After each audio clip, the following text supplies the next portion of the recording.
materiales orientados hacia aplicaciones en energía, ¿no? Que también es una de las áreas en las que yo trabajo. El contenido de lo que vamos a mostrar hoy, esperando dejarles un mensaje, digamos, importante, ojalá para su vida laboral, es algunos ejemplos de nanomateriales, ¿sí? Las aplicaciones en energía, muy importantes, sobre todo cuando hablamos de transición energética, algunas técnicas de caracterización, cómo analizamos la composición, tamaño de partícula y de cristalito, nano y micromorfología y caracterización electroquímica. Entonces, hace unos 30 años ya se viene trabajando en aplicaciones de los materiales conocidos como fullerenos en el uso de, digamos, muy utilizados para aplicaciones en celdas solares. Entonces, el más, pues, digamos, el primero que encontraron fue el C60, que es el fullereno, y, digamos, fullerenos con un número de átomos de carbono mayor, también son conocidos y se han utilizado en las aplicaciones.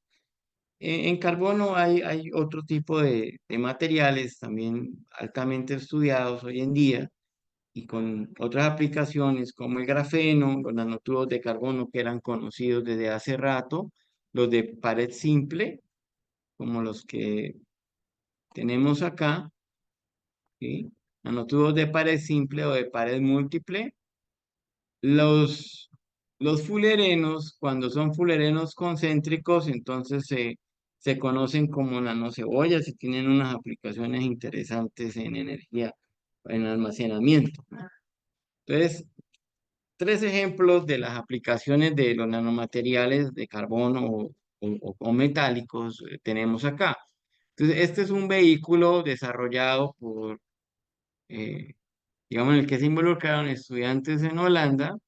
La referencia que hay aquí es de un video del Foro Económico Mundial, eh, video del Foro Económico Mundial, y lo curioso es que no les voy a contar cuál es la distancia que ha recorrido para invitarlos a verlo, pero el video lo deja uno pues muy, muy interesado en cómo han logrado desarrollar este vehículo para viajar, el número de kilómetros que hicieron, ¿sí? Y lo interesante que es una especie de carro casa, ¿no? Entonces, cuando yo lo vi, quedé impactado. Aplicaciones en las celdas de litio polímero, que son muy utilizadas todavía. Existe el problema de qué hacer con el litio. Hay yacimientos de litio bastante razonables para la demanda, pero la intención siempre es tratar de no, digamos, destruir el medio ambiente. El litio es un material contaminante, pero la verdad es que también necesitamos de almacenar la carga. Entonces, esta es una de las baterías que hoy, digamos, se utilizan relativamente bastante, pero el futuro, en mi opinión, está en las baterías de metal-aire, ¿no? Y la otra aplicación es en celdas de combustible. Yo les hablaba en un webinar pasado sobre ello, y una de las aplicaciones en transporte como en vehículos. Entonces, acá tenemos el Toyota Mirai, modelo 2021, que podía transportarse 845 millas en la carga, digamos, con el tanque lleno de hidrógeno. Entonces, son diferentes escenarios donde la tecnología, utilizando nanomateriales, pues nos ofrece soluciones, ¿no?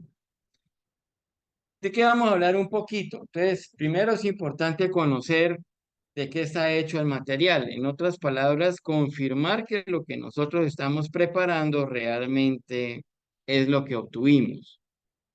Esos materiales tienen una estructura cristalina, a veces son semicristalinos o tienen un grado de amorficidad que no es pequeño, sino alto. Entonces es bueno caracterizarlos, ¿sí?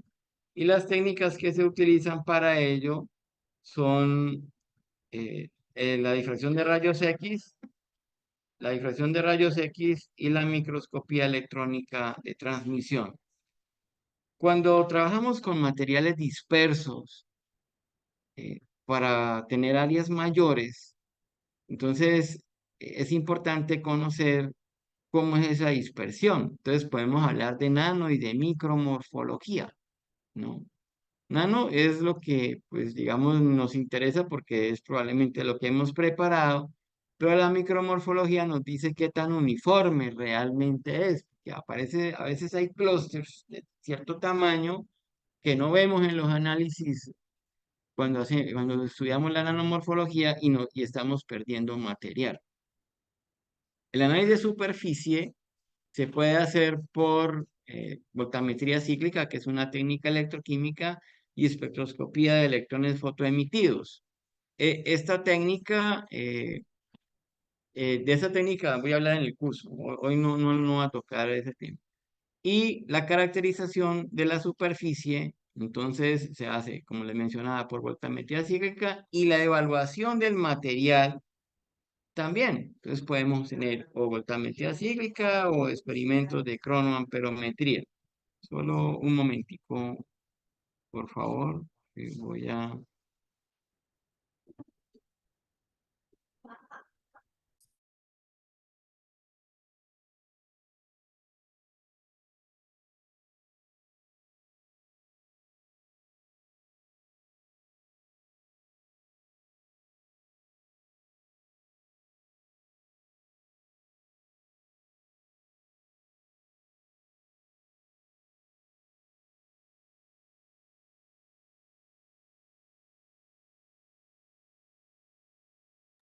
Bueno, vamos a retomar.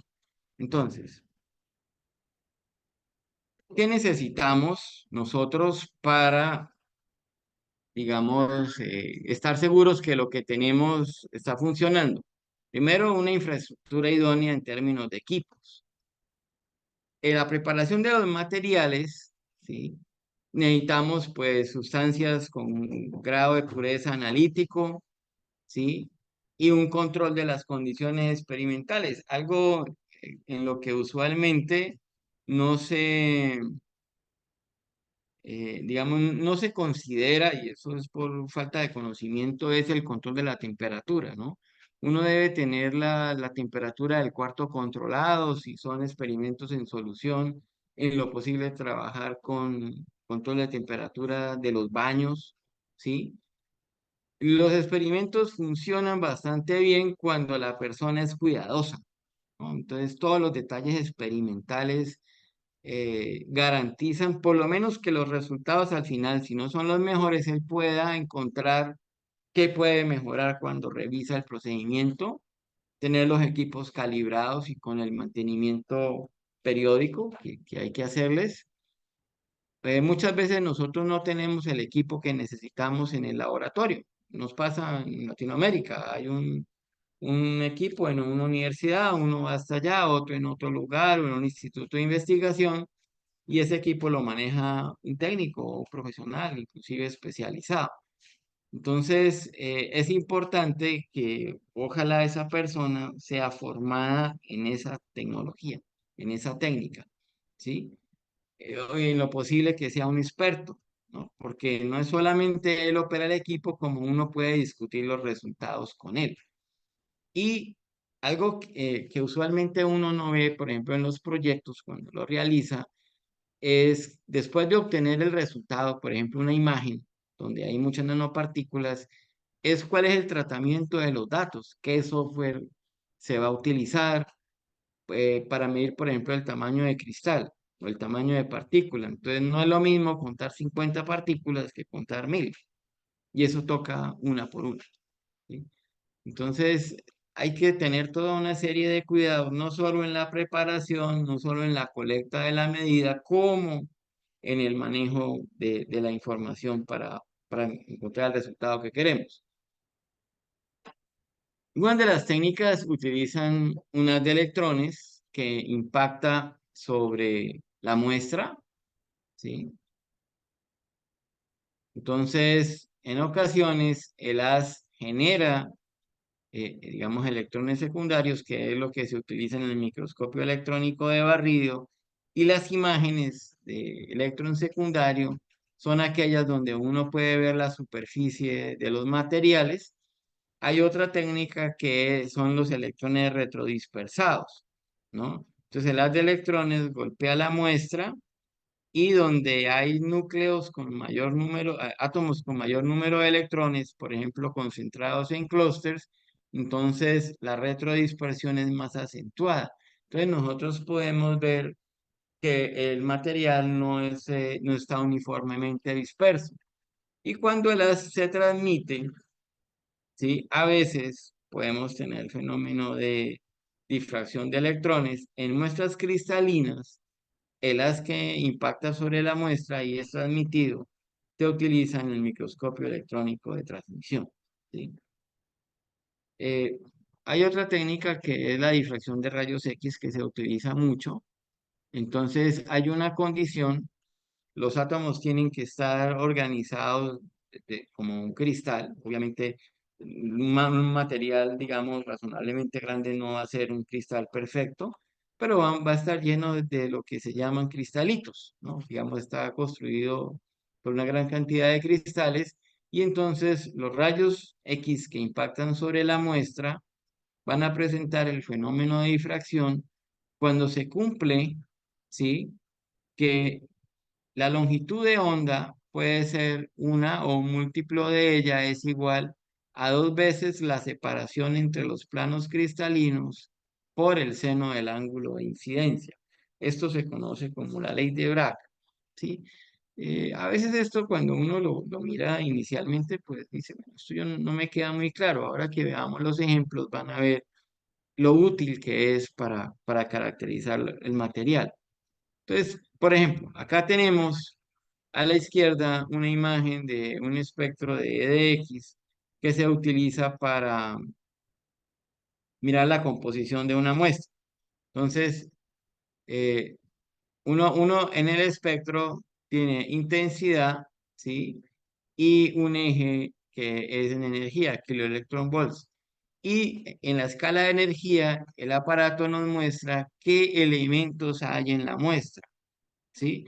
Es una técnica que no es tan sensible comparada con otras, pero nos da un diagnóstico general de la composición de, por ejemplo, un polvo de material.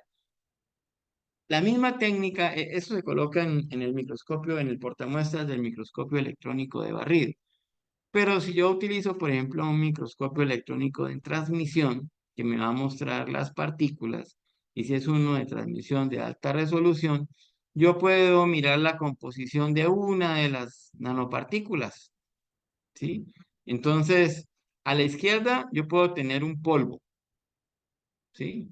Con un número de aumentos de 50, de 100, entonces es una muestra, un tamaño razonablemente grande, lo que yo estoy, digamos, determinando la composición, o puntualmente nanopartícula por nanopartícula y mirar si es uniforme la composición de ellas, ¿sí? Cuando yo miro, digamos, quiero saber la estructura cristalina del material, yo veo, digamos, aquí es importante, no sé si los asistentes han trabajado con difracción de rayos X, uno coloca una muestra, una laminita, digamos, prepara una plaquita y hace pasar el haz de rayos X, lo hace incidir sobre la muestra y va variando el ángulo de incidencia. Y la respuesta que se obtiene es esta. Esto está más o menos de 20 grados hasta 100 grados, ¿no? Y de intensidad en unidades arbitrarias. Este es un barrido a velocidad constante. Entonces uno ve unos picos anchos con una señal de ruido. Entonces esto muestra que la colecta no es la mejor. Esto lo publicamos hace mucho tiempo, pero les quiero mostrar porque uno puede mejorar el tipo de análisis, ¿no? Estos son diferentes materiales de platino, ¿sí? Y un segundo elemento que es el platino rutenio. Cuando el metal es liso, un material sólido, entonces es un material más cristalino. Y la cristalinidad se observa porque los picos son muy estrechos, ¿no? Muy estrechos. Entonces, nosotros acá tenemos en negro, la línea en negro es la colecta experimental Y la línea en azul que se superpone a la línea en negro, es el patrón de difracción en el mismo intervalo simulado, calculado, por un método que se llama el método de Rydberg. Entonces, la diferencia entre el dato experimental y el dato calculado es la línea en rojo. O sea, es, digamos, una simulación, o sea, una coherencia bastante buena.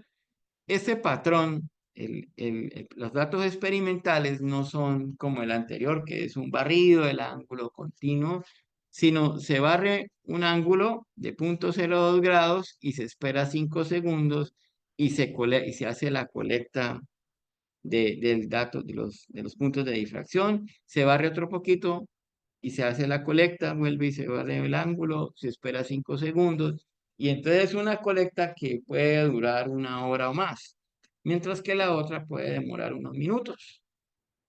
Pero en materiales lisos, digamos, no es tan necesario. Lo que pasa es que en ese momento estábamos haciendo un trabajo y queríamos poder comparar los resultados con material nanoparticulado, que es este, ¿no? Entonces, ustedes ven una diferencia y es que acá los picos son anchos. Si ustedes ven aquí, el 1,1 y el 2,00 son picos muy estrechos, entonces material cristalino, acá son anchos, ¿sí? El pico que es platino es este, ¿no? El platino soportado. Entonces, La, la presencia de los picos nos muestra a nosotros que en el caso del platino, nosotros, bueno, este material, la estructura del platino, nos sirve para confirmar que es platino, ¿sí? No se observa en este patrón de difracción picos diferentes al platino, ¿sí? Eso se pueden eliminar, hay los picos del material de carbono soportado, nosotros los eliminamos, ¿sí? Eso se puede hacer, ¿sí? Y corrimos el patrón de difracción, como yo mencionaba, en el modo step scan, ¿sí? Cuando el material tiene dos metales, platino, rutenio, y el patrón de difracción es similar, entonces el rutenio tiene una estructura cristalina diferente. Entonces, solo para comentarles, lo que estamos viendo es que el rutenio se inserta en las posiciones del platino, o por lo menos eso es lo que sugieren los resultados experimentales. En esta imagen, no sé si ustedes alcanzan a ver la línea negra, o los datos, ¿sí? En negro, que no se ven, ¿sí? Son los datos experimentales y los datos en azul son los datos calculados. En rojo tenemos la resta de los dos, o sea que la simulación que se hizo, el cálculo por el método de Rydberg del patrón de difracción fue bastante bueno. Ahora, ¿para qué nos sirve el patrón de difracción también? Algo que es muy importante en nanomateriales es medir el tamaño de partícula, en el caso de difracción de rayos X, el tamaño de cristal, que es el arreglo donde el empaquetamiento es muy bueno, ¿no? Se forma ese cristal bonito, perfecto. Entonces, hace un tiempo la gente reportaba este pico, porque el carbono no tenía picos cerca de él, pero a valores por encima de lo que es el ángulo, del valor de 2θ, que es digamos, la variable en el eje horizontal, pues ya por tamaño de partícula muy pequeño hay un ensanchamiento del pico. Y por tensiones en la red cristalina también. Esas comienzan a presentarse más o menos en 40 o un poco menos. Entonces, nosotros vamos a medir el tamaño de cristal por una ecuación donde el ensanchamiento a media altura del pico es lo que vamos a utilizar. Entonces, además de eso, hay otro efecto sobre el tamaño que cristal, que es por problemas, digamos, por la propia medida, ¿no? O sea, es, digamos, por causas instrumentales, ¿no? Entonces es conveniente utilizar los picos a valores de 2 teta bajos. Entonces ya les voy a mostrar. Nosotros, por microscopía electrónica de transmisión, el mismo material, entonces uno puede, eh, digamos, hacer difracción de electrones sobre la nanopartícula y encontrar los planos cristalinos. Mire, el 111 y el 200. Y entonces acá se alcanza a ver más o menos las nubes electrónicas de los átomos y se puede medir la separación de los planos cristalinos acá, ¿sí? En una nanopartícula.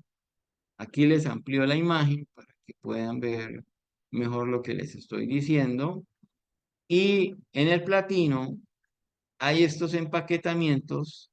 Este se conoce como el plano de bajo índice de Miller, el 111.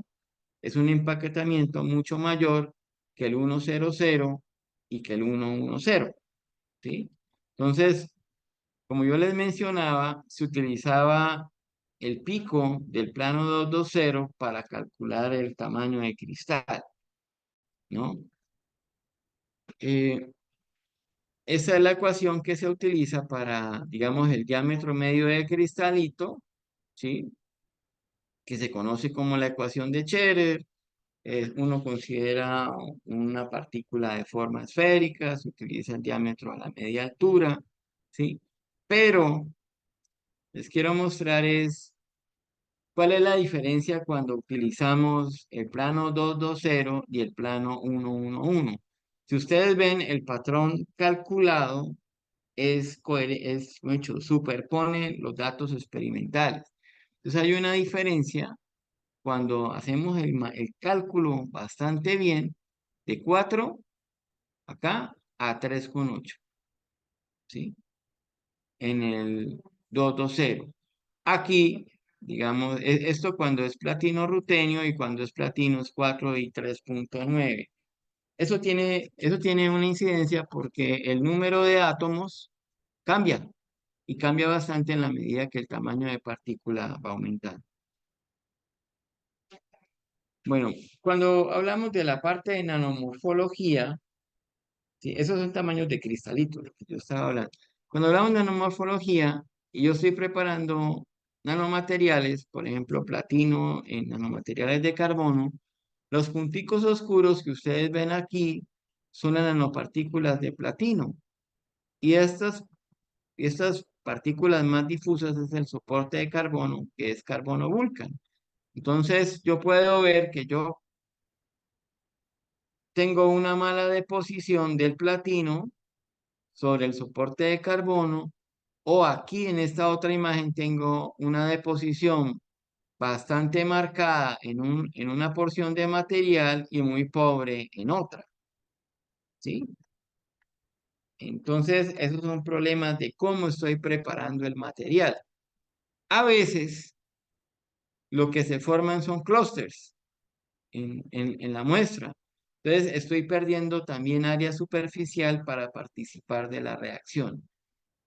Eh, Hay algo en lo que uno tiende a no pensar, y es uno cree que está reduciendo el metal sobre la nanopartícula de carbono, por ejemplo, platino y otros metales, pero uno no piensa que hay óxidos, o sea, que se forman óxidos del metal, y eso es razonable, porque los metales se oxidan. Entonces, para eliminar esos óxidos, se hacen tratamientos térmicos en una atmósfera reductora, que puede ser el hidrógeno.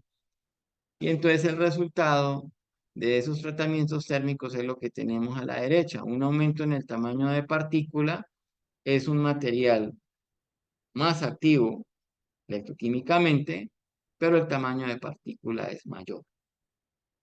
Entonces, eso puede ser bueno, puede no ser. Tamaño de partícula aumenta, ¿sí?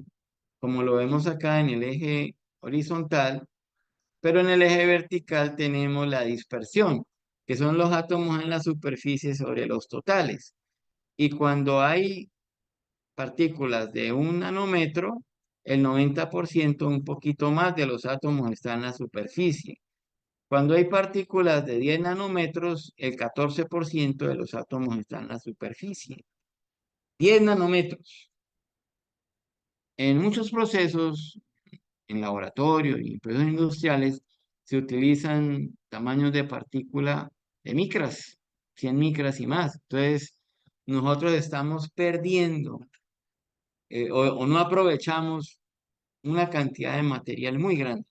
O sea, solo con esta imagen ya queda claro que estamos pagando cuando compramos por el material por apenas un porcentaje muy pequeño de los átomos que va a participar de, digamos, del proceso en el que yo los quiero utilizar, sean celdas solares o sean inclusive en procesos para tratamiento de aguas o para aplicaciones médicas, ¿no? Entonces, esa es una realidad. También se nos puede presentar lo siguiente, lo que yo les mencionaba. Estas son situaciones que se presentan digamos, cuando no se tiene cuidado en las condiciones de operación. Ustedes ven a la izquierda una imagen de retrodispersión de electrones, electron backscattering, ¿no? Entonces ven una nubecita difusa por acá, es un material razonablemente homogéneo, pero estas manchas blancas indican clústeres. El haz de electrones impacta sobre una región donde hay platino, átomos de platino y no de pronto hay nanopartículas de platino allí o ya micropartículas y entonces se observa la retrodispersión acentuada acá, ¿sí? Eso sucede porque eso es consecuencia del método de preparación de la nanopartícula. También se puede presentar el caso de que se desea reducir el platino o el metal, puede ser níquel, cobalto, rutenio, osmio, sobre el soporte, generalmente material de carbono, y resulta que se presenta reducción en solución, ¿sí? Entonces aquí vemos partículas de 10 y 20 nano, y entonces la superficie es mucho, digamos, la cantidad de átomos en la superficie es mucho menor, entonces se pierde, digamos, se pierde eficiencia para el proceso en el que las vamos a utilizar. ¿Qué es lo deseable? Lo que estamos viendo acá en estas imágenes. La imagen de la izquierda nos muestra nanopartículas de platino dispersas en el soporte de carbono, con la diferencia que esta es una imagen en el microscopio de transmisión de lo que se llama campo oscuro. De eso vamos a hablar en el curso. Y esta es una imagen de la retrodispersión de electrones. Esto es platino en carbono. Ustedes no ven esas manchas blancas, ven llamémosla así, una nubosidad muy tenue, o sea, una claridad muy tenue. Eso quiere decir que no hay formación de agregados, de micropartículas. Entonces, la dispersión es buena tanto en nano como en microescala, ¿sí? Y entonces podemos tener este material como que vemos aquí a la izquierda, ¿sí? Aquí hay que, digamos, el material de la imagen tiene un tamaño de partícula de 4 nano. Pero lo que yo les quiero mencionar acá es cuál es la ventaja de los nanomateriales, ¿sí? A la izquierda vemos cómo va creciendo una partícula cúbica, ¿sí? Y vemos cómo cuando hay dos átomos en la arista del cubo, todos los átomos participan de la reacción. Acá vemos cuando son 6 átomos los que están en la arista del cubo, apenas el 70% está en la superficie. Entonces, cuando yo tengo nanopartículas de 2 nanos, el total de átomos es de 330 para el platino. Y el área superficial es alrededor de 80 metros cuadrados por gramo. Hay autores que dicen que se puede llegar a 120. Yo he hecho cálculos eh, con nanopartículas alrededor de 2, de 3, alrededor de 80 metros cuadrados por gramo, ¿no? El área, digamos, el área superficial. Si hacemos la medición del tamaño de partícula, fíjense una cosa, en difracción de rayos X uno habla del tamaño de cristal, porque la técnica mide el arreglo cristalino. En la superficie de la nanopartícula, los átomos están un poco más separados. No hay ese arreglo como en el interior de la nanopartícula. En las imágenes de microscopía electrónica de transmisión, uno puede dibujar el contorno de la nanopartícula. Esa imagen necesita, para ser colectada, que el material sea cristalino, pero en la superficie, que es un poquito ya, digamos, se pierde esa cristalinidad, se alcanza a dibujar el contorno y entonces el tamaño es un poquito mayor al tamaño del cristal. El tamaño de partícula acá es mayor que el tamaño de cristal para el mismo material medido por difracción de rayos X. Ahora, yo les comentaba hace un momento eh, la situación que hay cuando yo voy a reportar un dato. No es lo mismo medir 50 o 200 partículas que cuando yo utilizo 1000 partículas. Entonces, el error es menor, ¿sí? Pero es importante mostrar, digamos, qué tanto se alejan los datos del valor promedio. Entonces, eso, digamos, es un valor de calidad del análisis. En platino, para tomar el ejemplo del platino, se pueden formar partículas también como digamos, el cubo icosaedro y el cubo octaedro. ¿Por qué es importante conocer eso?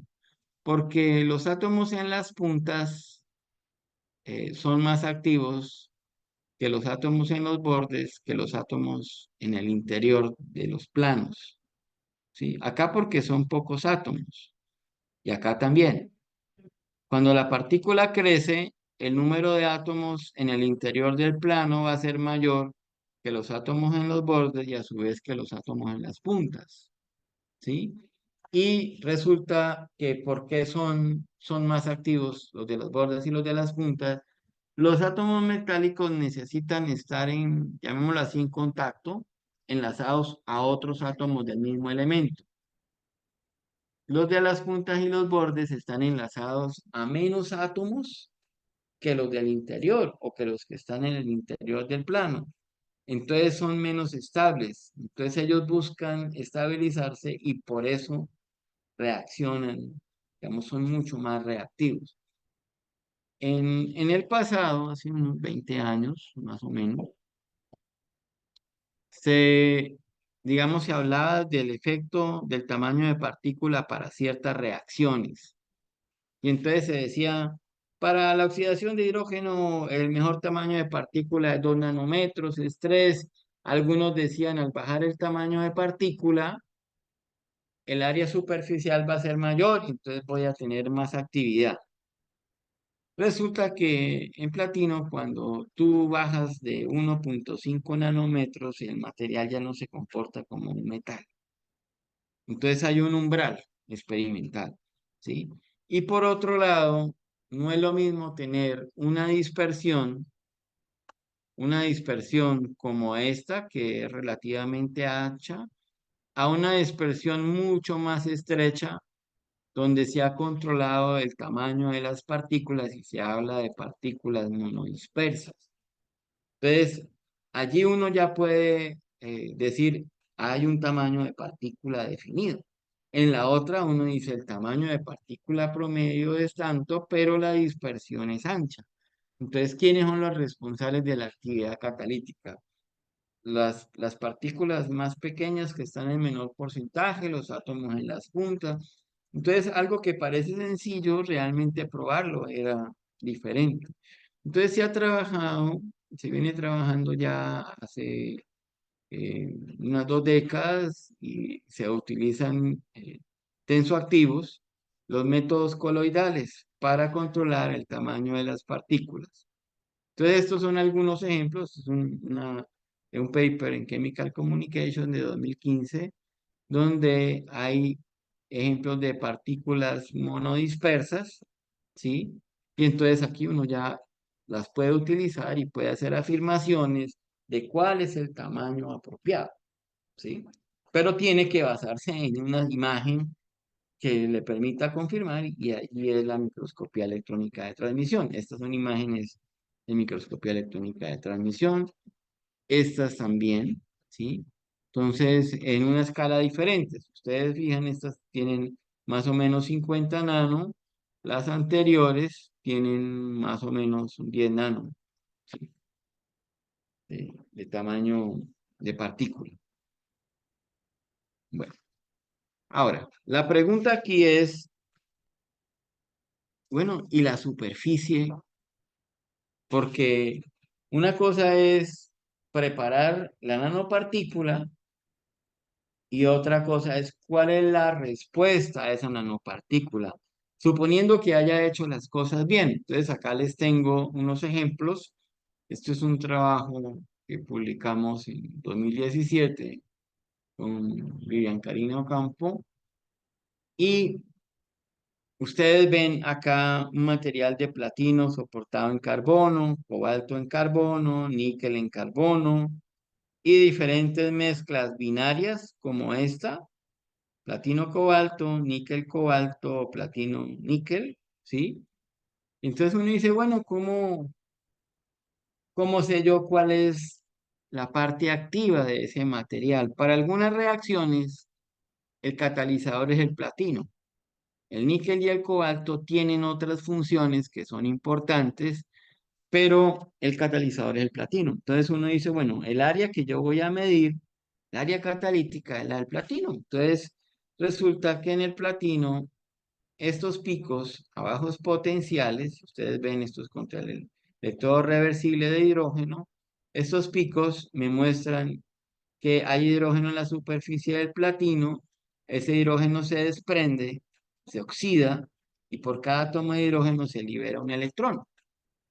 Entonces, eso no ocurre ni con el cobalto ni con el níquel en el mismo intervalo de potenciales. ¿Está claro? Entonces, en las mezclas, ustedes ven aquí, hay un poquito de este pico y aquí hay un poquito también. Entonces, yo puedo utilizar el área bajo la curva para determinar cuánto de platino hay en la superficie. Entonces, esta es la zona de hidrógeno en el platino. Entonces, lo que uno hace es integrar el área bajo la curva, ¿sí? Esto es para una superficie de platino liso, ¿sí? En electroquímica, la corriente inicial está asociada a la carga. La interfaz electrodo-solución se comporta como un capacitor. Entonces, la primera corriente es la corriente de carga de ese capacitor. Entonces, luego vienen los procesos faradáicos, que son los de transferencia de carga. Entonces, se integra el área bajo la curva y se resta el área asociada a la carga del capacitor. En materiales soportados, como el de la derecha, entonces yo tengo el capacitor del platino y digamos la carga del platino, de la interfase del platino con el medio electrolítico y la del carbono con el medio electrolítico. Entonces ustedes ven que, digamos, esta carga acá es mucho mayor, pero el área superficial, pues entonces, digamos, igualmente integra el área bajo la curva, ¿sí? Y sustrae el área de la doble capa, así la vamos a llamar, ¿sí? Ahora, ¿por qué aquí, digamos, es diferente? Nosotros del lado derecho tenemos nanopartículas de platino soportadas en nanopartículas de carbono. La interfase tiene una capacitancia mayor. Acá es solo platino liso en contacto con la solución. Pero es un método bastante adecuado, ¿sí? Se supone que cada electrón liberado está sobre un átomo de platino y entonces la carga que se tiene para un centímetro cuadrado de platino es 210 microcoulombios. Entonces, uno con esa área, con esa carga, puede saber cuál es el área, conociendo también cuánto es el material que ha depositado allá en la superficie. Ahora, algo que me gusta a mí mencionar es que nosotros preparamos materiales, hay artículos en la literatura en los que los autores reportaron el resultado muy prometedor, pero se quedó en que era muy prometedor, porque después se dieron cuenta que el material no era muy estable. Este es un trabajo que publicamos con Alfredo Calderón en 2014 en Journal Brazilian Chemical Society. Ustedes ven en la imagen de arriba un perfil de platino acá para la línea, para esta voltametría y los otros son diferentes, ¿sí? Esto es para el ciclo número 1, este para el ciclo 200. Los otros tres materiales eran materiales con relaciones atómicas de platino-rodio 3,1, o sea, 75% de platino, 25 de rodio, una relación 1,1 y una relación 1,3 en átomos para platino-rodio. Después de 200 ciclos en los tres, el perfil de la superficie es de platino. Entonces quiere decir que termodinámicamente, a temperatura ambiente, el platino y el rodio no pueden formar aleaciones. Lo estable es las fases separadas. Y eso fue lo que nosotros encontramos y reportamos, ¿no? Mm, bueno, este no. Bueno, entonces, digamos, la estabilidad del material es algo que podemos hacer y cuando tenemos una técnica como la voltametría cíclica, con el mismo material que registramos la voltametría, solo tenemos que dejar ciclando un tiempo eh, el material. Eso es un experimento que puede durar 15, 20 minutos, 1, 2 horas. Eso no es costoso si pensamos en una inversión para preparar esos nanomateriales y venderlos comercialmente. Bueno, entonces hay otras técnicas para evaluar, como yo les mencionaba, pero pues digamos el tiempo no nos lo permite. Les quiero mostrar un poquito lo que es el programa del curso. Allí vamos a mirar cuál es la fenomenología de cada técnica, cómo interactúa el haz de luz o el haz de electrones, o qué le pasa a la superficie cuando estamos haciendo un experimento electroquímico. ¿Qué cuidados experimentales hay que tener con la muestra y cuidados en la colecta de datos?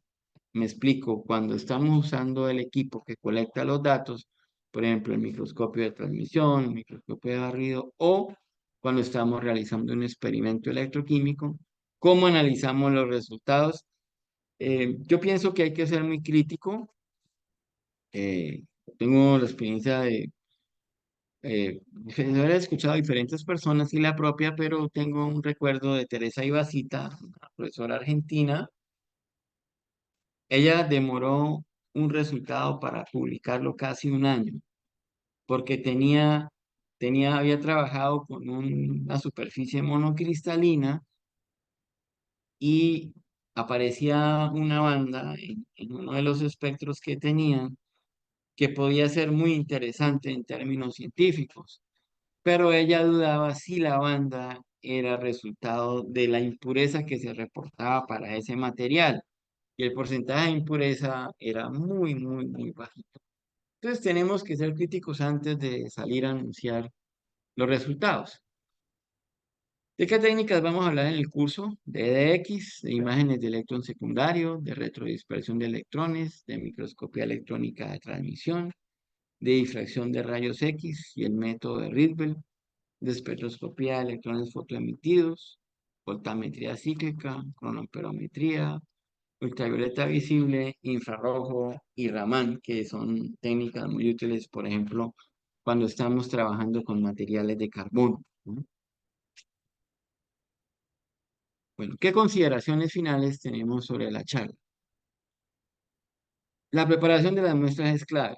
La pureza de los reactivos, las condiciones de temperatura, eh, a veces la muestra hay que procesarla rápido, ¿sí? Entonces todo eso es importante para tener buenos materiales. La colecta experimental, ¿sí? O sea, el equipo tiene que ser calibrado y el aparato con el que vamos a medir una propiedad debe ser, digamos, idóneo. O sea, no voy a medir tamaño de partícula en un sistema en el que el error es un error grande, ¿sí? O por ejemplo, en microscopía electrónica de barrido no es la mejor técnica para medir tamaño de partícula cuando el tamaño es de nanopartículas, de 5 o 10 nanos. En un microscopio electrónico convencional eso no se puede hacer. Tratamiento de datos acorde. Entonces, si uso, por ejemplo, el microscopio electrónico de transmisión, tengo que usar un programa de imágenes, ¿sí? Que me permita dibujar los contornos y sacar el promedio de los diámetros medios. Yo voy a usar, por ejemplo, voy a colectar patrones de difracción, necesito tener un entrenamiento, ¿sí? Para poder, digamos, utilizar uno de los programas que usa el método de Rydberg.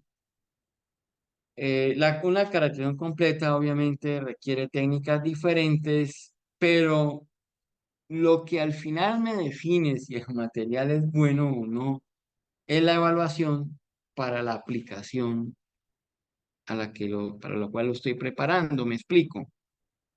Y me pasó alguna vez, yo cuestioné unos resultados de un compañero porque el porcentaje de rutenio en los materiales no era el que daba la mayor eficiencia para la oxidación del hidrógeno contaminado con monóxido de carbono. Yo tenía los datos de caracterización física, los había llevado y dije, "Pero mira, no, yo pienso que no son muy buenos". Yo no conocía los datos ya digamos, los datos reales de la evaluación del material. Y entonces me dijeron, mira, eso puede ser cierto, pero cuando ese material se coloca en la celda, la corriente que se genera es muy buena. Entonces el resultado experimental en la evaluación para la aplicación a la cual estamos preparando el material es definitivo, ¿sí? Y eso nos muestra que por lo menos ese procedimiento que se está realizando es bueno. Ahora ahí entonces entrar a mirar por qué. Entonces hay que seguir trabajando en la caracterización y encontrar por qué esa diferencia. Pero muchas veces cuando uno prepara un material y ya ha realizado otras preparaciones y tiene idea de que va a ser bueno, es mejor hacer primero esa prueba que hacer toda la caracterización y que al final el resultado no sea el esperado. Quedo a disposición de ustedes para eventuales inquietudes. Muchas gracias por acompañarnos y pues si eventualmente desean después algún tipo de contacto, lo pueden hacer a través de correo de Tor, de Tebalcor, a través de María Eugenia o me escriben a mí. Estos son los datos de contacto. Muchísimas gracias, doctor, por esta capacitación. Vamos a pasar a la ronda de preguntas para los que están presentes. Si desean hacer alguna consulta o comentario al doctor, a través del chat lo pueden realizar o también pueden abrir sus micrófonos y hacerle la consulta respectiva. Mientras ustedes redactan sus preguntas, aprovecho para comentarles que, como indicó el doctor William, vamos a estar realizando un curso y consultoría de pago justamente sobre técnicas de caracterización de nanomateriales para la producción de energía limpia que iniciará el 12 de julio. Para poderse inscribir en este curso, lo pueden hacer a través de nuestra plataforma Tor. Les voy a compartir pantalla para mostrarles la ruta por la cual pueden realizar el registro. Muy bien. Recuerden que pueden hacerlo a través del URL tor-mediorequest.com, que se los voy a colocar en el chat para que puedan ingresar a la misma. Para poderse registrar, lo deben hacer dando clic en la esquina superior derecha donde dice iniciar sesión. Y les van a aparecer dos perfiles, uno como usuario y el otro como proveedor. Deben darle clic en entrar en usuario y luego en registrarse. Una vez que se registren, van a poder iniciar sesión y van a poder observar todos los cursos que tenemos, incluido el curso y consultoría sobre técnicas de caracterización de nanomateriales. Allí van a poder ver la información sobre los costos, quién realiza o quién da el certificado, los días y las temáticas que se van a ver durante este curso. Además de eso, se pueden registrar o inscribir en los demás cursos que tenemos, en el catálogo de cursos que están acá disponibles, y van a poder ver los webinars para quienes no hayan participado en los anteriores. Están las grabaciones de estos webinars que ya hemos realizado. Aquí pueden ver las grabaciones de los mismos y también se pueden registrar. Recuerden que dentro de Tor pueden realizar soluciones medioambientales en 4 áreas, como son tratamiento de aguas, energías, residuos y monitorización. Si alguien tiene alguna consulta, muchas gracias Washington, nos comenta gracias por tan estupenda explicación. Aprovecho también para mostrarles el video que nos comentaba el doctor William al inicio. Para quienes vean la grabación de este webinar, les dejo el URL en la parte superior y para quienes están conectados, se los coloco en el chat. Si desean comunicarse con nosotros, lo pueden hacer también a través de nuestra página web o a través de nuestro correo electrónico. Muchas gracias, doctor, por su participación. A ustedes, María Eugenia, Gracias. Andrea, a todo el personal de Tevalcor y a los asistentes que nos han acompañado. Espero haberles transmitido digamos, cuál es el resultado final que se quiere, ¿no? Después de todo lo que hay que tener en cuenta y bueno, estamos a disposición. Claro que Muchas sí. gracias, doctor.